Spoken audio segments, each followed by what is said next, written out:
Do you like it here on your own? I'm not on my own. Now, if you'll excuse me, I have to go check on these few individual flowers at this one point of this uninhabited island where I have made it my home. And I've made it my mission to figure out why these beautiful, captivating, yet haunting flowers just seem to draw me to them. It's so strange. I test the soil. The soil temperature changes slightly, but the flowers don't change, and I can't figure out why. The rest of the environment changes ever so slightly, but these flowers do not change. I note in my notebook, no change, no change, no change. I check on the generator. I'm low on petrol.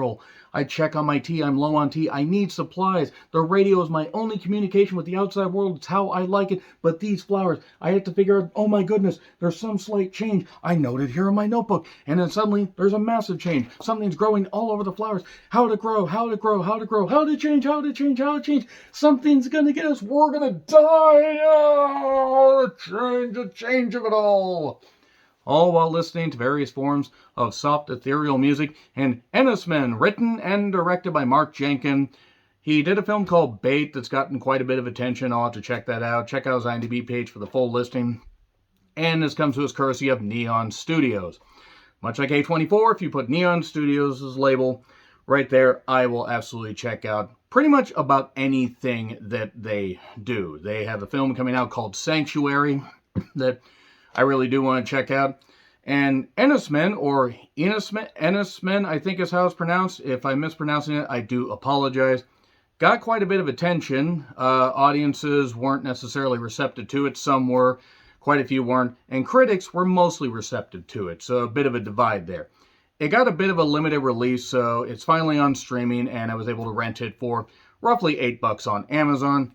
And I wanted to check it out. And the story, such as it is, centers around Mary Woodvine, who plays the volunteer, who's on this uninhabited island in 1973 off the Cornish coast in England. I don't know where that is. If you are from England or familiar with the geography, answers in the comments, please. She whiles away her days walking around, checking on these flowers. No change, no change. It's like Skinner and Bart Simpson checking on, no sighting. You get that, Bart? Hell no. Good. Like that. And what ends up happening is she just whiles away her days. She checks on this generator. We actually don't hear any dialogue for like the first 12 goddamn minutes of the 90-minute runtime. And that's just on the radio. We don't actually see her physically speak anything for a while. Like we see a back shot of her speaking into the radio, but that's about it. And then eventually we get some dialogue, but it's a very dialogue-light movie. And it is definitely the definition of experimental horror, much like Skinamarink that came out earlier this year and is on Shudder. This is a movie I can absolutely see why some people, or maybe quite a few people, may not like, may not get, or just may not like in general. They may get it, they still may not like it. I'm going to say that while I don't think that this is the A+ stuff that some critics have said, everybody has a right to their opinion, I'm going to say that a lot of this movie is quite good, and Mark Jenkin did a great job making it seem like this was in a time capsule, like this was brought out of 1973, like they plucked this from 73 with the look, the feel, the grit, the cinematography, the beautiful locations, the haunting, the soft ethereal music, and the very strange imagery throughout this goddamn thing. Mary Woodvine does a pretty good job as far as being a character that has to tell a lot of her story through reactions to things. She wanders around. There's a weird stone tower. Other buildings have been flattened. And this house that somehow has all the anemones and anemones that she needs. The sea anemones. All the stuff that she needs, basically.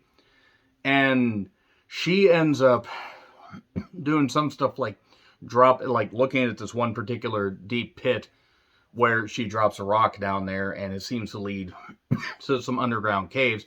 And then weird shit starts happening. She starts hearing weird voices and weird stuff goes on. And maybe she's sensing that these flowers really are a gateway where she is just going to absolutely snap. Or maybe this is just her way of working through grief, working through guilt, working through something because she suffered tremendous loss. Or maybe she's just in a goddamn hellscape and she's in purgatory and she's trying to figure out where she needs to go next. I mean, she just ends up having various forms of madness because she's on a goddamn island and she's gonna, be on it all movie long. That's really all I can say. Can't really come up with a great song reference because this, part has gone too long. Okay, nevertheless. It's very haunting, it's very beautifully shot, and there's some great music, some very haunting. I don't know if it's Gaelic, Celtic, I don't know what it is, but the music in particular is pretty goddamn haunting. It's in a language I don't understand. If you see this movie and you don't like it, I will totally understand, but I will say as far as plot, it's light on plot. They really just trust you to interpret it in your own way, and I'm not even sure I totally get it. So that's just my interpretation of the plot. She's basically going mad doing this stuff, and something happened to her that has basically haunted her to this point. Or maybe she's just going through a massive psychosis episode. Not sure. It is available on Amazon for a few bucks if you want to check it out. Support filmmakers like Mark Jenkins. Let's see if he can grow and do bigger and better things. For the micro budget that this film had, I assume it had, because it had a very small cast, and it was just centered around one particular person with a few other people that popped in a little bit. Did the best with it. It's like this and Skin and Marink are going to be very, very divisive movies as far as how audiences are going to perceive them, but it ends up being pretty haunting. It's something that will stick with me. I'm not going to say it's perfect, but there are elements that will stick with me. Anyway, I'm going to get into spoilers. 3, 2, 1, and spoilers. Okay, so there were other boats that had crashed on this island, and there are even, there's various things that she sees at some points, like, hearing weird thumps, hearing weird stuff in the ground, and, there's just weird, the flowers, start growing some weird stuff on them. Since I had the subtitles on, because I have a hard time understanding some accents, soft ethereal music was something that was very very much repeated. And no change in the Notebook, none of that. There's a flashback, there's various flashbacks involving a younger girl that turns out was actually a younger form of the volunteer, Mary Woodbine. There was a sign about this Sonora lifeboat from May of 1897. So obviously this is steeped in tragedy. It turns out that not only has this island been, something where various ships have either crashed or various people have died, but there's a lot of haunting, creepy stuff going on with it.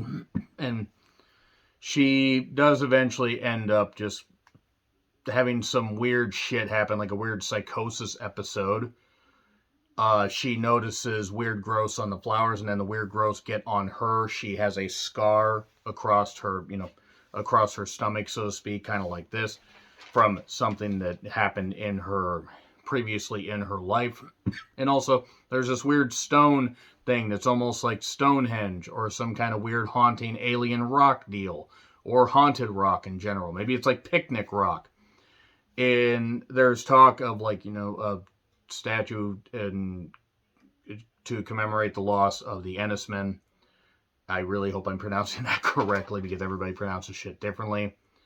And she hears stuff on the radio that may or may not actually be from this particular time.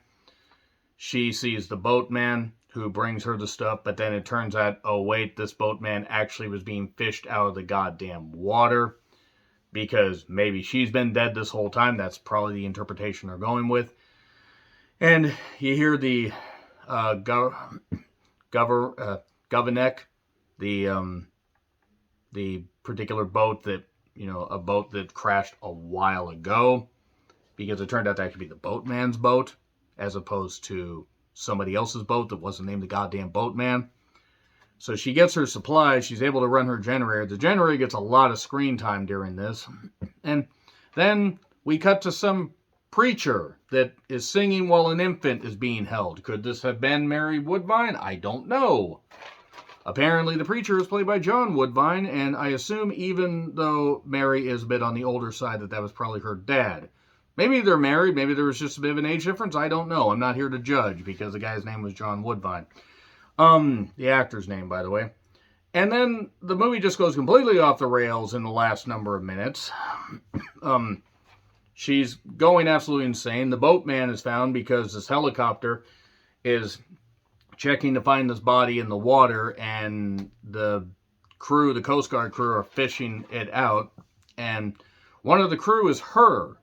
So maybe she was too haunted by it and decided to stay there. Or maybe the real volunteer was with us all along. And yeah, she goes freaking insane, and she just wanders around, drops rocks, was going to drop a big rock down on this ghost that was at the bottom of this cave. It's really hard to explain, and then she just wanders, and that's it.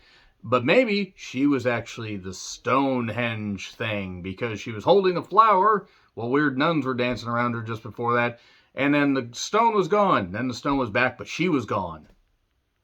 I don't know, that's about the best I can describe it. Did you understand this movie? Because that's my interpretation of it. B+ for the experimental good parts. Not quite an A, but I give Mark Jenkins credit certainly for trying. So agree, disagree with what I said, like, share, subscribe, Twitter handle in the description. I'm John Rickland. I'll see you soon.